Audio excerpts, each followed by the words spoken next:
नमस्कार दोस्तों, साहित्य समाधान के मंच से मैं डॉक्टर रीता गौड़ आपका हार्दिक स्वागत करती हूँ, अभिनंदन करती हूँ। दोस्तों, पिछले सत्र में हमने चंद्रगुप्त नाटक के पहले अंक, प्रथम अंक के कथासार पर बात की थी। क्रमिक घटनाओं को हमने समझने की कोशिश की थी और उसमें मैंने आपको पिछले सत्र में ये बताया था कि संस्कृत नाट्यशास्त्र के अनुसार 5 अवस्थाएं होती हैं किसी भी नाटक की कथा वस्तु के विकास की, और उसमें से प्रारंभ जो अवस्था है उसकी चर्चा हम प्रथम अंक में कर चुके हैं। यानी दूसरी अवस्था है प्रयत्न।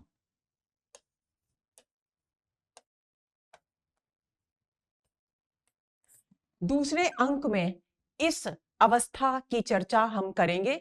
यानी जो भी लक्ष्य होता है नाटक की रचना का, उसके लिए पहले प्रारंभ में नाटककार आधार बनाता है, पृष्ठभूमि तैयार करता है, ताकि उस पर कथा वस्तु की पूरी इमारत को अच्छी तरह से व्यवस्थित रूप में खड़ा किया जा सके। और उसके बाद जो लक्ष्य है उसकी प्राप्ति के लिए प्रयत्न प्रारंभ करता है। तो दूसरे अंक में वही प्रयत्न की कार्यावस्था नाटक में हमें देखने को मिलेगी। पिछले अंक में हमने देखा था कि भारत की जो उत्तर पश्चिमी सीमा है, जहां से यूनानियों ने भारत पर आक्रमण किया सिकंदर के नेतृत्व में और उसके बाद सेल्यूकस के नेतृत्व में, वहां पर आपसी फूट है। पर्वतेश्वर यदि यूनानियों से संघर्ष करने का संकल्प लेते हैं, तो दूसरी ओर गांधार नरेश का पुत्र राजकुमार आम्बीक उनके साथ मिलकर स्वर्ण के लोभ में उनके साथ मिलकर देशद्रोह करता है। और तीसरी अवस्था यह है कि मगध, जो कि सबसे बड़ा साम्राज्य है उत्तर भारत का, वो उसका जो शासक है वो विलासिता में इतना डूबा हुआ है कि उसे मगध के ही शासन व्यवस्था की परवाह नहीं। तो ऐसी स्थिति में उत्तर पश्चिमी सीमा प्रांत की तो बात ही क्या। तीसरी बात ये और आपको ध्यान में रखनी है कि प्रत्येक राज्य अपने अपने स्वार्थों में लिप्त है। यही कारण है कि वे यूनानी शासन, यूनानी आक्रमण के विरुद्ध अपने आप को संगठित नहीं कर पाते। और ये जो स्थितियां नाटककार ने पहले अंक में बताई हैं, स्पष्ट की हैं, वे सभी स्थितियां अंग्रेजों के शासनकाल में भारत में मौजूद थीं। तो आपको ये भूलना नहीं है कि ये केवल चंद्रगुप्त और यूनानी संघर्ष की कथा नहीं है, उसका इतिहास नहीं है, बल्कि उसके माध्यम से अंग्रेजों के शासनकाल में चल रहे भारत की आजादी के संघर्ष की सशक्त अभिव्यक्ति है। तो चलिए शुरू करते हैं दूसरे अंक का कथासार। दूसरे अंक में 10 दृश्य हैं और 3 गीत हैं, ये आपको भूलना नहीं है। गीतों की चर्चा मैं विशेष तौर पर इसलिए कर रही हूं कि एक आध बार मैंने देखा है कि परीक्षा में गीतों के विषय में भी प्रश्न पूछ लिए जाते हैं। तो जितने भी गीत हैं उन सभी गीतों को किसने गाया है और कौन से प्रसंग में गाया है, ये आप अपने मस्तिष्क में अच्छी तरह से बिठाकर रखेंगे। तो पहला जो दृश्य है, दूसरे अंक का पहले दृश्य पर बात करते हैं। पहले दृश्य का प्रारंभ उद्भांड में सिंधु नदी के किनारे यूनानी शिविर के पास बैठी हुई कार्नेलिया के आत्मसंवाद से होता है। उद्भांड क्या है? पिछले अंक में हमने पढ़ा था कि उद्भांड में सिंधु नदी पर एक पुल बनाया जा रहा है। राजकुमार आम्भीक उसका निरीक्षण करते हैं, जिसका मानचित्र मालविका के माध्यम से अलका को प्राप्त होता है और वहीं से यूनानी आक्रमण के लिए रास्ता बनाया जा रहा है ताकि वे आसानी से भारत पर आक्रमण कर सकें। वही उद्भांड स्थान है, वहीं पर यूनानी शिविर है। कार्नेलिया सेल्यूकस की पुत्री है, जो कि भारतीय धर्म और दर्शन से बेहद प्रभावित है। भारतीय दर्शन की शिक्षा प्राप्त की है ऋषि दांड्यायन के आश्रम में जाकर, भारतीय संगीत को भी उसने वहीं जाकर के सीखा है। तो वो यहाँ बैठी हुई है और आत्मसंवाद यानी स्वयं से ही बातें कर रही है। और उसके जितने भी कथन हैं वो ये स्पष्ट करते हैं कि भारतीय संस्कृति के प्रति उसे अगाध प्रेम है। भारत का जो प्राकृतिक सौंदर्य है वो उसके मन को मोहित करने वाला है। तो ऐसी स्थिति में ये सब सोचते सोचते उसे याद आता है कि उसने संगीत का जो पाठ पढ़ा था वो कहीं भूल तो नहीं गई, और उसी पाठ को दोहराने के लिए वो आगे बहुत ही प्रसिद्ध गीत है इस नाटक का, अरुण यह मधुमय देश हमारा। इसको तो आप किसी भी स्थिति में इस गीत को तो भूलेंगे नहीं, क्योंकि इस गीत पर अक्सर परीक्षाओं में प्रश्न पूछ लिया जाता है। पहली बात, ये गीत सेल्यूकस की पुत्री कार्नेलिया के द्वारा गाया गया है। दूसरी बात, यह गीत जयशंकर प्रसाद के चंद्रगुप्त नाटक के दूसरे अंक से लिया गया है।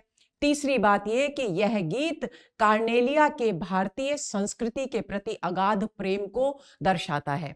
चौथी बात क्या कि कार्नेलिया के भारतीय संस्कृति के प्रति अगाध प्रेम के माध्यम से प्रस्तुत क्या करना चाहते हैं, वे प्रस्तुत कर, क्योंकि उनके नाटकों की एक विशेषता है भारतीय संस्कृति की श्रेष्ठता की स्थापना। तो वे यहाँ इस गीत को कार्नेलिया से गबवा कर क्या कहना चाहते हैं, वो ये स्पष्ट करना चाहते हैं कि भारतीय संस्कृति के प्रति विश्व में कितनी व्यापक लोकप्रियता मौजूद थी और किस प्रकार विदेशी लोग भी अपनी संस्कृति को भूलकर एक बार भारतीय संस्कृति के संपर्क में यदि आते थे तो वे अभिभूत होकर रह जाते थे। तो यही इस गीत का यहाँ उद्देश्य है। तो इसी समय जबकि वो अपने पुराने संगीत के पाठ को याद करने की कोशिश कर रही है, कार्नेलिया अरुण यह मधुमय देश हमारा गीत गाकर भारतीयता के प्रति अपने प्रेम का संकेत देती है। इसी समय एक यूनानी क्षत्रप फिलिप्स आता है और उसके साथ अभद्र व्यवहार करने का प्रयत्न करता है। उसके चिल्लाने पर जब वह अपनी रक्षा के लिए चिल्लाती है तो चंद्रगुप्त आकर के उस फिलिप्स से रक्षा करता है। ये एक और महत्वपूर्ण घटना है। पहली बात, कार्नेलिया का भारत के प्रति प्रेम इस बात का संकेत करता है कि भविष्य में वह भारत की साम्राज्ञी बनेगी, ये संकेत है। दूसरी बात, चंद्रगुप्त आकर के उसकी रक्षा करता है, जिसके लिए महर्षि दांड्यायन ये घोषणा कर चुके हैं कि ये भारत का भावी सम्राट होगा। तो इस दोनों बिंदुओं को ध्यान रखेंगे कि ये प्रसंग नाटककार ने उस संकेत की अभिव्यक्ति के लिए जोड़ा है। सिकंदर और एनिसोक्रेटीज भारतवासियों एवं भारत के विषय में बातचीत करते हुए मार्ग में जा रहे हैं। एनिसोक्रेटीज भारत के बारे में कहता है कि भारतवासी, हम यूनानी सेना सीमा पर खड़ी है लेकिन वासियों में कोई हलचल ही नहीं हो रही। तो एनिसोक्रेटीज कहता है कि मुझे ऐसा लगता है कि ये लोग आलसी हैं। तब सिकंदर उसकी बात का विरोध करता है और कहता है नहीं, ये बहुत अद्भुत देश है और ऋषि दांड्यायन को हम देख ही चुके हैं, ये लोग दर्शन की दृष्टि से, चिंतन की दृष्टि से बहुत उत्कृष्ट हैं और शीघ्र ही जब युद्ध होगा तो तुम इनके शौर्य और पराक्रम को भी देखोगे। ये बात करते हुए दोनों आगे बढ़े चले जा रहे हैं।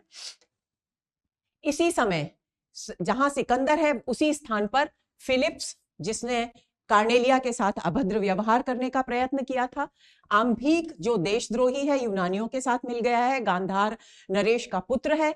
दूसरी ओर से सेल्यूकस और चंद्रगुप्त आते हैं।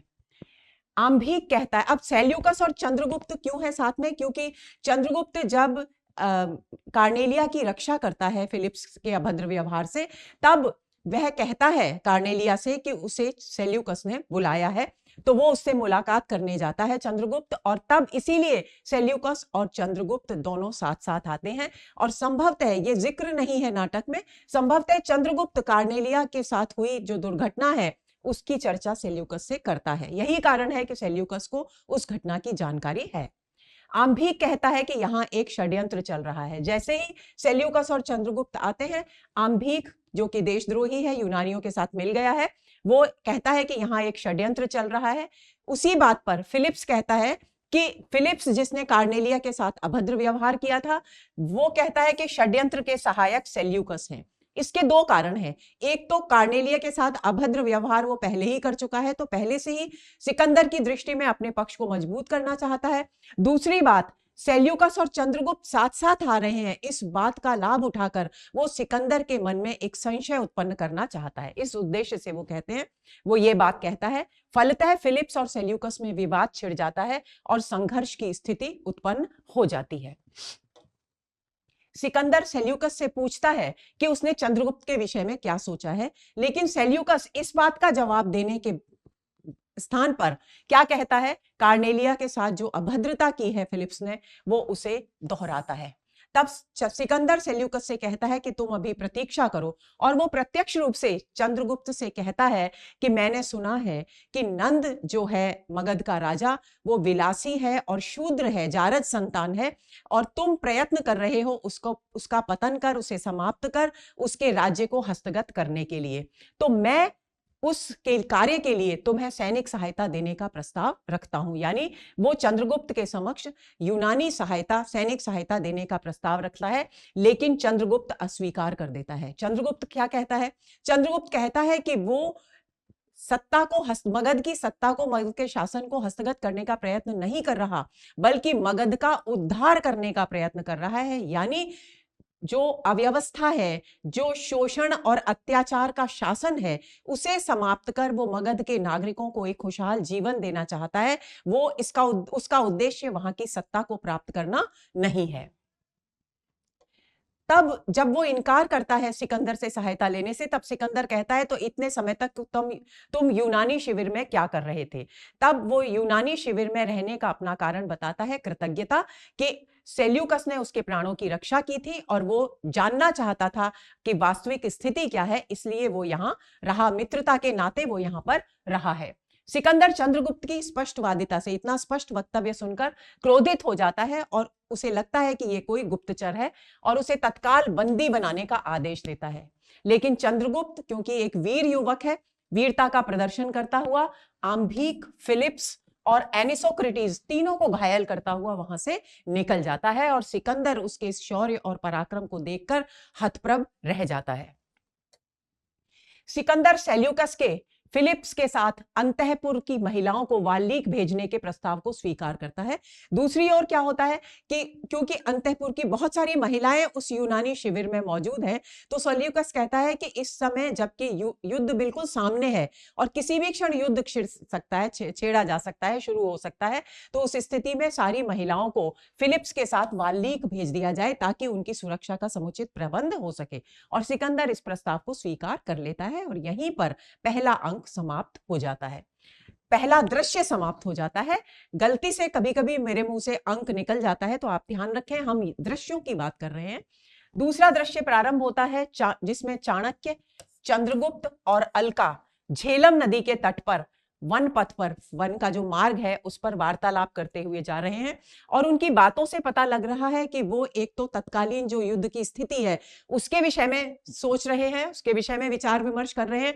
दूसरी बात, वे सिंहरण के आगमन की प्रतीक्षा कर रहे हैं, क्योंकि चंद्रगुप्त के बाद यदि दूसरा कोई वीर पुरुष है जिसकी अहम भूमिका है यूनानी आक्रमणकारियों का सामना करने की दृष्टि से, तो वो है सिंहरण, और उसके बिना ये अभियान अधूरा है। यानी यूनानी आक्रमण का प्रतिरोध करने का की योजना जो चाणक्य, चंद्रगुप्त और अलका बना रहे हैं वो अपूर्ण है।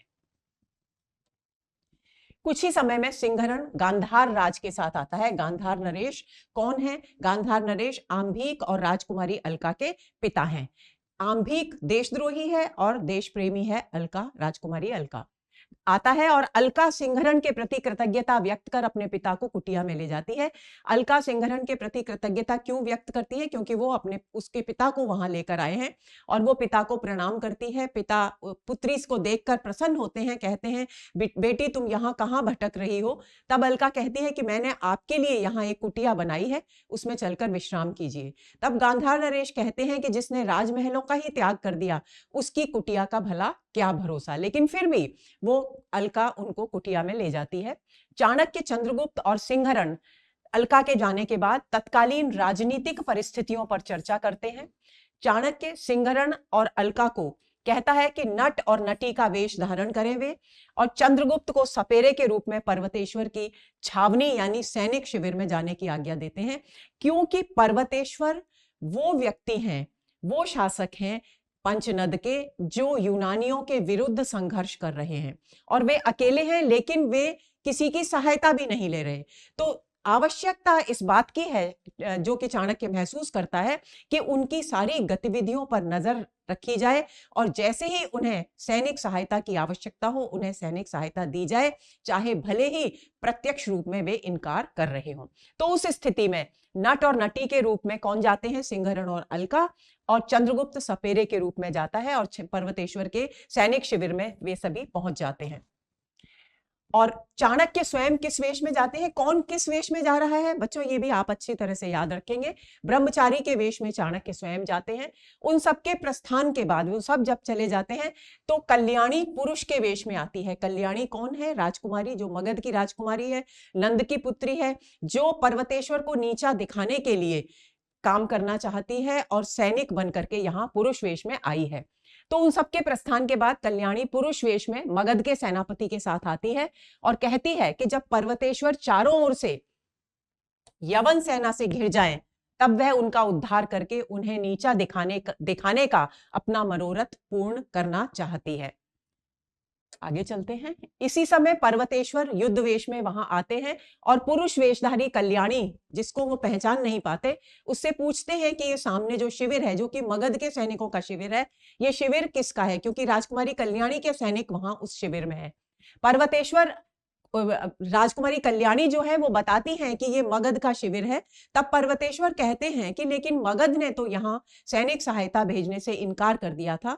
तब कल्याणी उन्हें कहती है कि मगध के शासक ने भले ही सैनिक सहायता भेजने से इनकार कर दिया हो, लेकिन कुछ उत्साही युवकों ने अपनी एक छोटी सी सेना गठित की है और वही इस शिविर में है।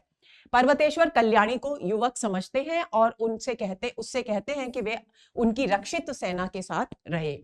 चंद्रगुप्त, सिंहरण और अलका इसी समय पर सपेरे और नट नटी के वेश में खेल दिखाने के लिए वहां पर आते हैं। पर्वतेश्वर उन्हें आंभिक का चर यानी गुप्तचर समझते हैं और मगध नायक वेशधारी कल्याणी से उन्हें बंदी बनाने के लिए कहते हैं। चंद्रगुप्त और कल्याणी एक दूसरे को पहचान लेते हैं, भले ही वे अपने वास्तविक वेश में नहीं है, लेकिन फिर भी वे पहचान लेते हैं, परंतु किसी की भी वास्तविकता को वे पर्वतेश्वर के समक्ष अभिव्यक्त नहीं करते। और यहीं पर दूसरा दृश्य समाप्त हो जाता है। अब बात आती है तीसरे दृश्य की। तीसरे दृश्य का प्रारंभ होता है यूनानी सेना और पर्वतेश्वर के युद्ध से, यानी युद्ध क्षेत्र से इसकी शुरुआत होती है। पर्वतेश्वर सेना नायक से बात कर रहे हैं, युद्ध प्रारंभ हो चुका है। तो सेना नायक बता रहा है कि उनकी सैनिकों के पराक्रम से यूनानी शिविर में खलबली मच गई है और हमारे जो हाथी हैं वे भी बहुत बलवान और शक्तिशाली साबित हो रहे हैं। उसके बाद पर्वतेश्वर कहते हैं कि वे स्वयं गज सेना का संचालन करेंगे और अपने हाथी को बुलवाने, युद्ध का जो हाथी है उसको बुलवाते हैं सेल्यूकस को, और वे इतने पराक्रम से युद्ध करते हैं कि वे युद्ध में सेल्यूकस को घायल करके युद्ध क्षेत्र से हटने के लिए विवश कर देते हैं। सिंहरण और अलका पर्वतेश्वर को सुरक्षित स्थान पर चलने के लिए कहते हैं, किंतु वे नहीं जाते, वे अपने शौर्य और पराक्रम का प्रदर्शन करते हैं। सिंहरण और फिलिप्स के बीच भी इस दौरान भीषण युद्ध होता है। सिकंदर पर्वतेश्वर की वीरता से प्रभावित हो जाते हैं और उनके सामने मैत्री प्रस्ताव रखते हैं। पर्वतेश्वर जब सिकंदर के मैत्री प्रस्ताव पर सहमति देने लगते हैं, पर्वतेश्वर कौन, जो यूनानियों के विरुद्ध संघर्ष कर रहे हैं, उनकी वीरता से प्रभावित होकर सिकंदर उनके समक्ष मैत्री प्रस्ताव रखता है। और जब वो सहमति स्वीकार करने लगते हैं उस मैत्री प्रस्ताव को, तब चंद्रगुप्त उन्हें ऐसा करने से रोकता है, लेकिन वे नहीं मानते।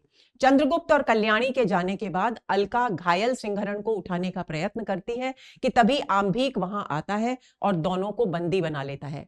अब प्रश्न ये उठता है कि आंभिक तो यूनानियों के साथ है, पर्वतेश्वर यूनानियों से संघर्ष कर रहे हैं, उस स्थिति में पर्वतेश्वर के शिविर में आकर आंभिक इन दोनों को यानी चंद्रगुप्त और अलका और सिंहरण को बंदी क्यों बनाता है?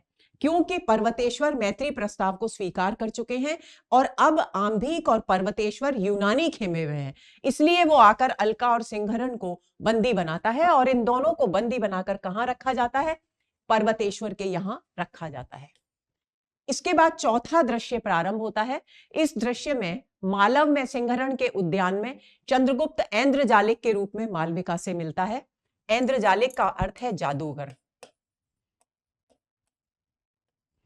जादूगर के रूप में मालविका से मिलता है और रणभेरी से पहले मुरली की मधुर तान सुनने की इच्छा व्यक्त करता है। मालविका से कहता है कि युद्ध प्रारंभ हो, युद्ध की भेरी बजे, उससे पहले मैं चाहता हूं कि मैं मुरली की मधुर तान सुनूं।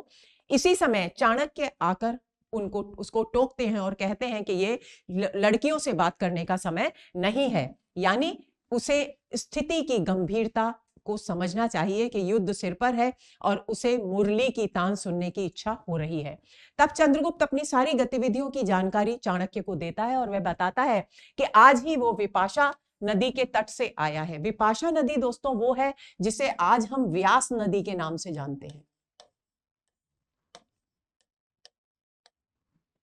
और यवन शिविर को भी घूमकर देख आया है। चंद्रगुप्त बताता है कि मगध की कई लाख की शक्तिशाली सेना के शतद्रु नदी के तट पर होने की बात से यवन सेना में आतंक फैल गया है। शतद्रु है आज की सतलज नदी। कि यवनों को जैसे ही पता चला, यवन सेना को जैसे ही पता चला कि मगध की कई लाख की जो शक्तिशाली सेना है वो शतद्रु यानी सतलज नदी के तट पर है, तो सेना आतंकित हो गई है और यवन सैनिकों ने विपाशा यानी व्यास नदी को पार करने से इनकार कर दिया है और ना ही वे अब आगे युद्ध करना चाहते हैं। वह बताता है कि क्षुद्रक एक गणराज्य था। जिस तरह से मालव गणराज्य था उसी तरह से क्षुद्रक गणराज्य था कि क्षुद्रक भी सिकंदर से युद्ध करने के लिए अब तैयार है। यानी पर्वतेश्वर ने तो मैत्री प्रस्ताव स्वीकार कर लिया, लेकिन मालव अभी मैत्री प्रस्ताव में नहीं है। तो क्षुद्रक मालव के साथ मिलकर के सिकंदर से युद्ध करने के लिए तैयार है। अतः सिकंदर को पराजित करना आवश्यक है। यानी स्थिति अब ऐसी बन गई है क्योंकि सिकंदर के स्वयं के जो सैनिक हैं वो युद्ध करने के लिए तैयार नहीं है, विपाशा नदी को पार करने के लिए तैयार नहीं है। ऐसी स्थिति में सिकंदर की जो कमजोर स्थिति है उसका लाभ उठाकर हमें तुरंत उस पर आक्रमण कर उसे पराजित करना चाहिए और सिंहरण की उपस्थिति भी जरूरी है। और साथ ही वो कहता है कि इस कार्य में सिंहरण के सहयोग के बिना ये सफलता नहीं मिलेगी। चाणक्य चंद्रगुप्त को मालवों की युद्ध परिषद की सूचना देते हैं। इसी वक्त चाणक्य बताते हैं कि मालवों ने एक युद्ध परिषद का आयोजन किया है और वे उस युद्ध परिषद में ही बात करने के लिए जा रहे हैं और उसे निर्देश देते हैं कि वो सावधानी से अपना जो भी दायित्व उसे सौंपा गया है, सैनिक दायित्व, उसे निभाए और ये कहकर वे प्रस्थान करते हैं। आगे चलें। चंद्रगुप्त मगध सेना को विपाशा और शतद्रु के बीच के संकीर्ण भूभाग पर रुकने का आदेश देता है।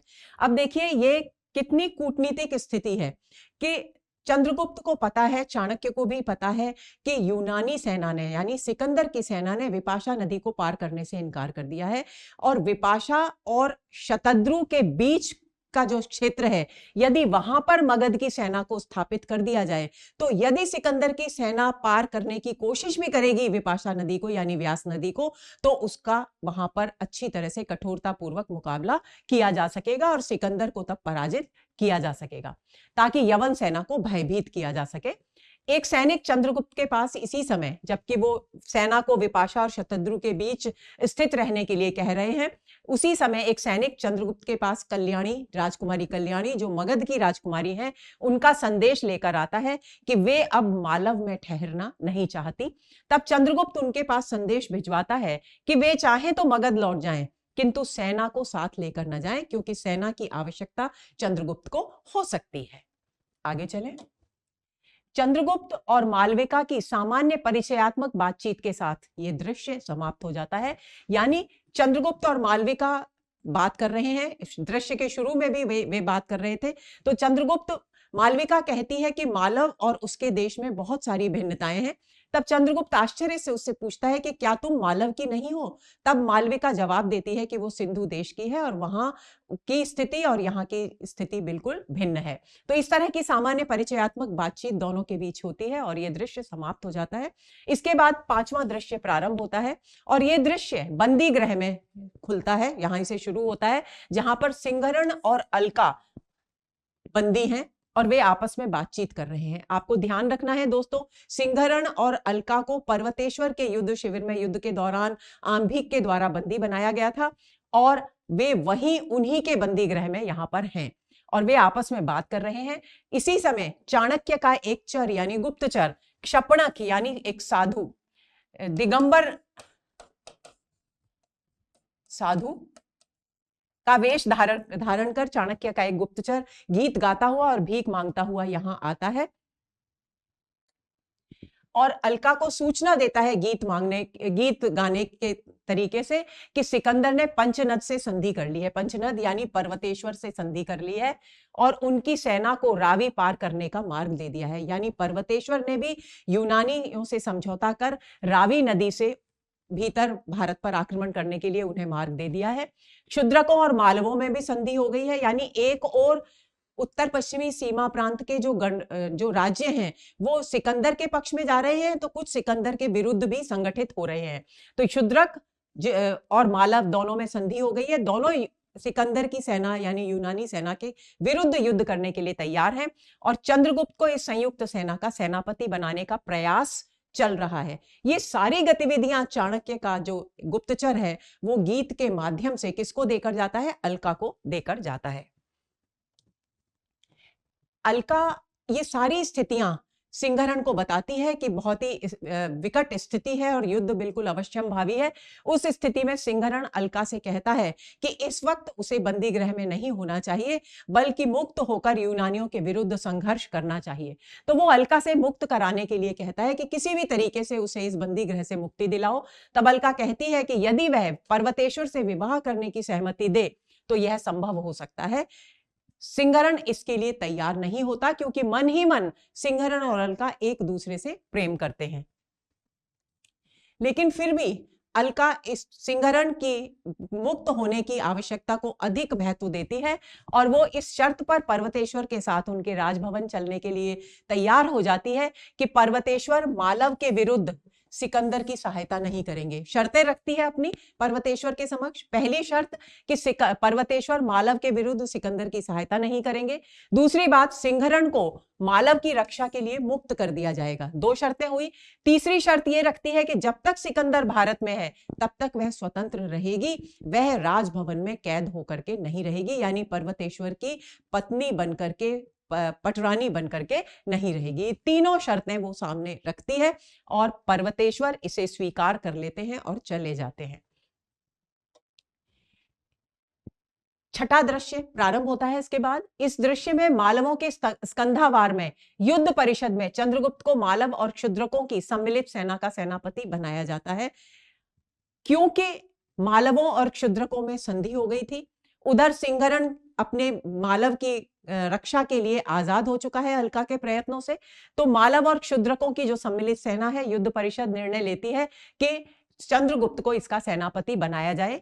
लेकिन नागदत्त नाम का जो व्यक्ति है वो इसका विरोध करता है। वो कहता है कि लिच्छवी और वज्जी गणराज्यों को नष्ट करने में मगध साम्राज्य की महत्वपूर्ण भूमिका रही है। ऐसी स्थिति में किसी भी साम्राज्य के नागरिक को, मगध साम्राज्य के नागरिक को मैं सेनापति के रूप में स्वीकार नहीं करता। लेकिन सिंहरण उसे समझाता है कि मैं बलाधिकृत हूं मालव सेना का, मैं सांधि विग्रहिक भी हूं। ऐसी स्थिति में मैं चंद्रगुप्त के नेतृत्व में युद्ध करने के लिए सहमति प्रदान करता हूं। तो नागदत्त भी इस बात को स्वीकार कर लेता है और सर्वसम्मति से मालव और क्षुद्रकों की सम्मिलित सेना का सेनानायक कौन बन जाता है? चंद्रगुप्त बन जाता है। आगे चलें। सातवां दृश्य शुरू होता है। इस दृश्य में पर्वतेश्वर सिकंदर के निमंत्रण को स्वीकार करने के लिए विवश हो जाते हैं। यानी संघर्ष चल रहा है, लेकिन अलका ने शर्त क्या रखी थी कि वे मालवों के विरुद्ध युद्ध नहीं करेंगे, तभी वह राजमहिषी का पद स्वीकार करेगी, यानी उनकी पत्नी बनेगी, उनकी रानी बनेगी।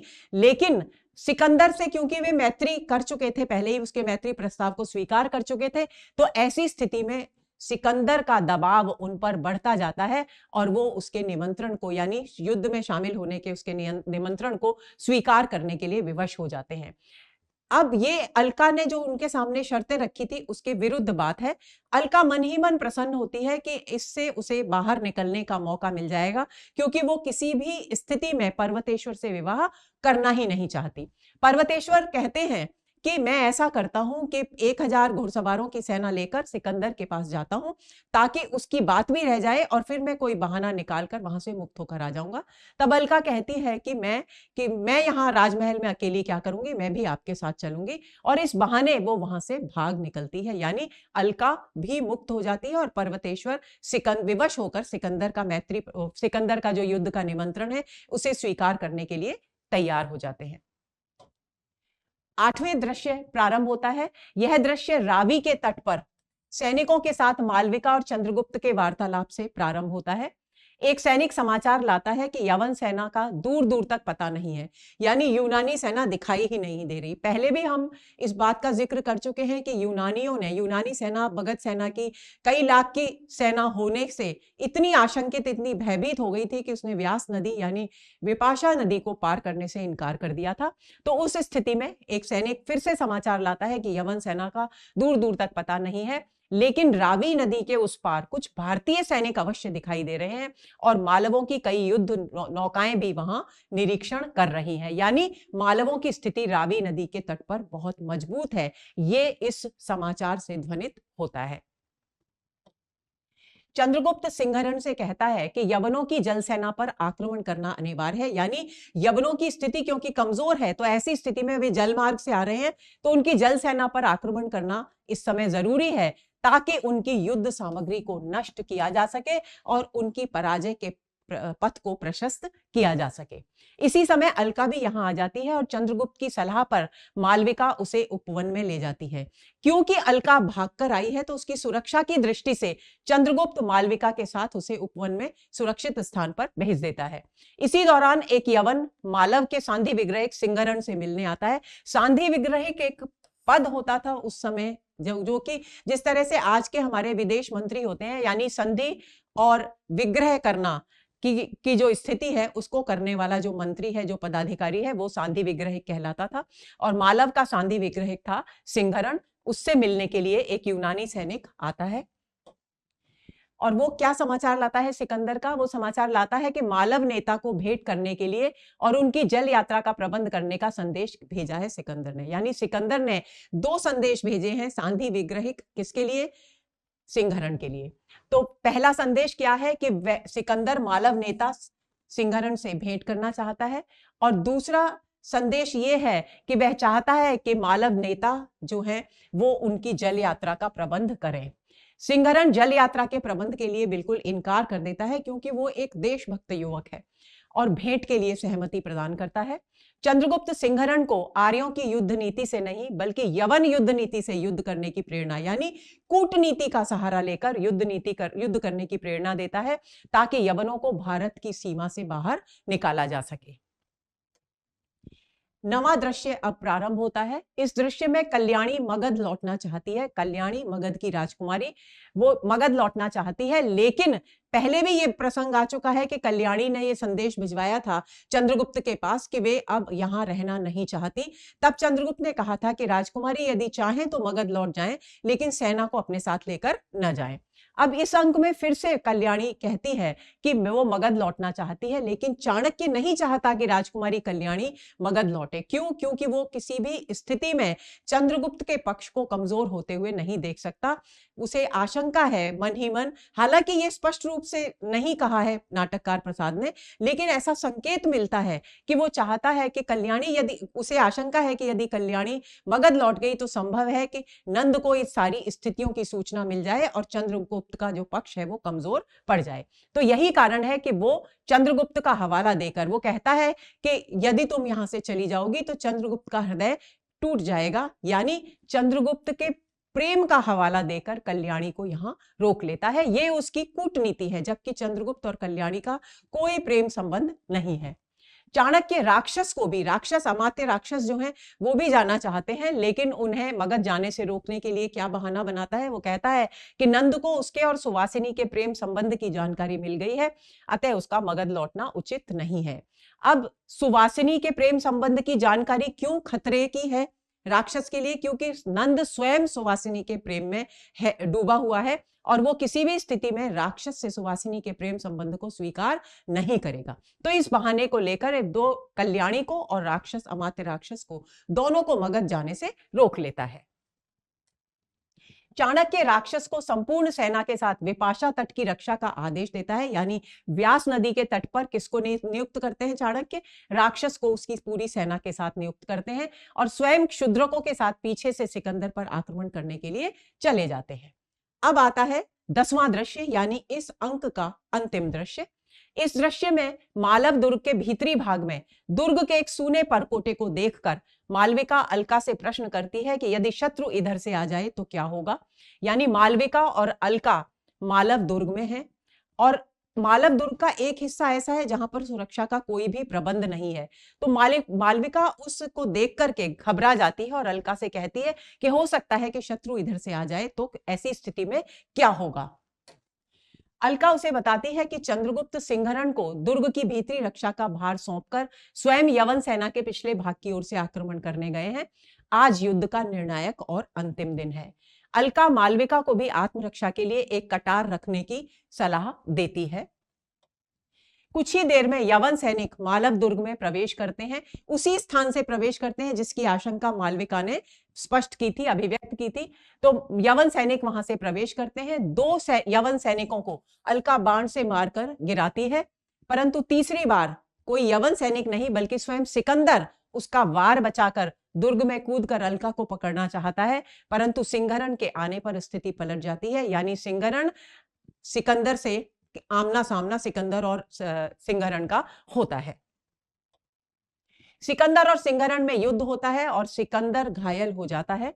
दुर्ग का द्वार तोड़कर यवन सैनिक दुर्ग को नष्ट करने के लिए आगे बढ़ते हैं, क्योंकि सिकंदर की जान खतरे में है, सिकंदर घायल हो चुका है। उस स्थिति में यवन सैनिक अपने स्वामी को बचाने के उद्देश्य से दुर्ग को नष्ट करने के लिए आगे बढ़ते हैं, लेकिन देखते हैं कि सिकंदर घायल अवस्था में है और उसके पीछे चंद्रगुप्त की विशाल सेना है।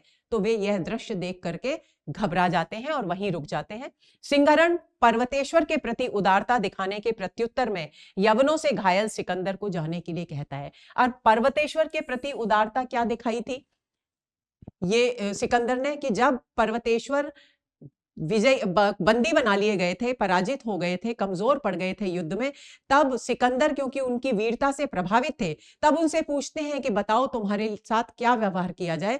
तब पर्वतेश्वर ने कहा था कि जैसा एक राजा दूसरे राजा के साथ व्यवहार करता है वही व्यवहार उन्हें मेरे साथ करना चाहिए। उस स्थिति में सिकंदर ने उन्हें मुक्त कर दिया था, यानी उन्हें बंदी नहीं बनाया था।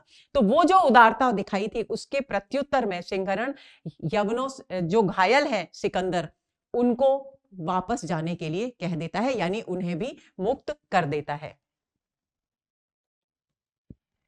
चंद्रगुप्त के प्रयत्न से सेल्यूकस भी लौट जाता है। अब बात आती है दूसरे अंक में 3 गीतों की चर्चा हुई है।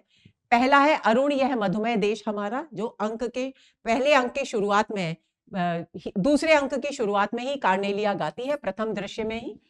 और दूसरा जो और तीसरा दोनों गीत अलका के द्वारा गाए गए हैं और पर्वतेश्वर के समक्ष गाए गए हैं।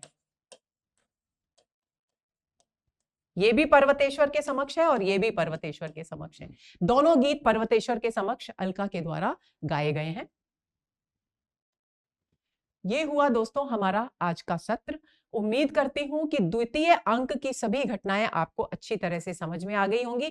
यानी कि हम संस्कृत नाट्यशास्त्र के अनुसार नाटक की जो 5 कार्यावस्थाएं हैं, प्रारंभ और प्रयत्न, उन पर बात कर चुके हैं। अगले सत्र का इंतजार करिए। नमस्कार।